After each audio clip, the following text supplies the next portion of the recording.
welcome to my kitchen. Today we're going to make a loaf of bread with a flour that is called Spelt.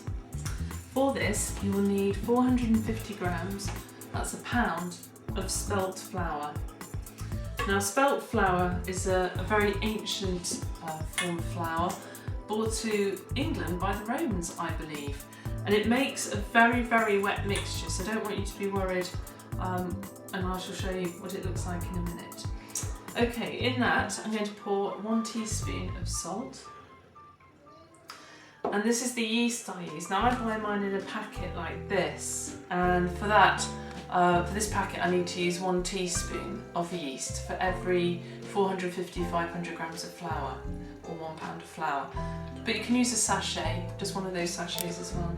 So I'll sprinkle that in.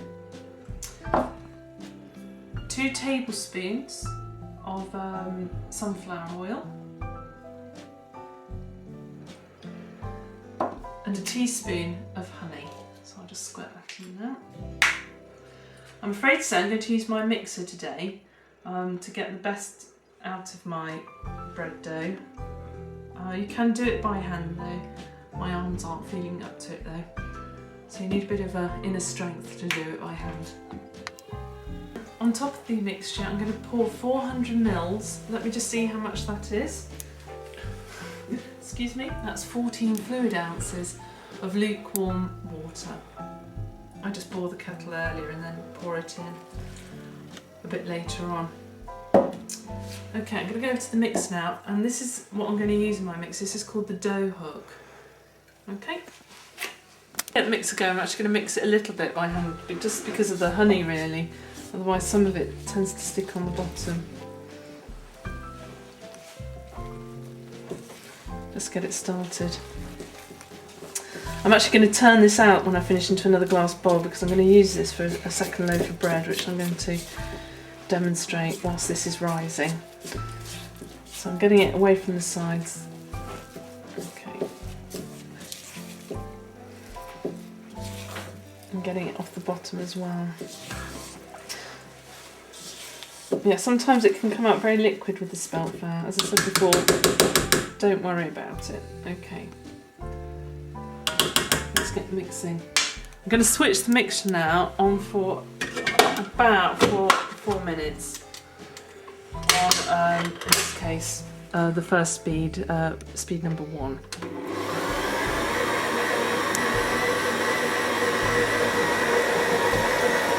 It's up. So how this differs is you can see that it really is quite a wet mixture, but that'll be fine. It hasn't come out as a solid ball of dough. I'm going to transfer this now into another bowl, just so I can use this for my next loaf. So now you can cover it if you wanted to with some oiled cling film. What I do is actually get a very clean tea towel, which I've poured warm water over and wrung out, and I cover it with that. I'm going to now go and put this somewhere warm, probably in my airing cupboard, for an hour. I'll see you in an hour's time. Out to the airing cupboard, you can see how it's proved. I'm going to now put it back in my mixer, and I'm going to put it on speed 1 for 60 seconds. Okay, so I've knocked back the spelt loaf for 60 seconds in the mixer. And this is my bread tin, and I've lightly oiled it with the sunflower oil.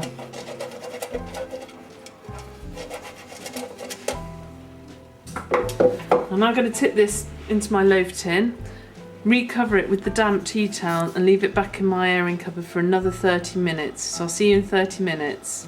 Heat my oven to 170 degrees centigrade.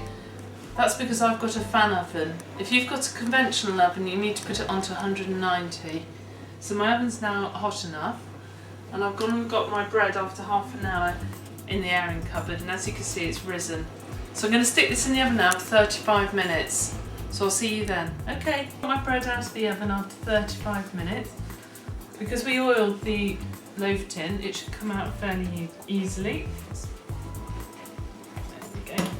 And because it's spelt flour, if you have a look, it's quite a holy texture. It's a bit like a crumpet. It's lovely toasted with butter. And it should sound hollow. And there we go, a delicious loaf of bread. Bye.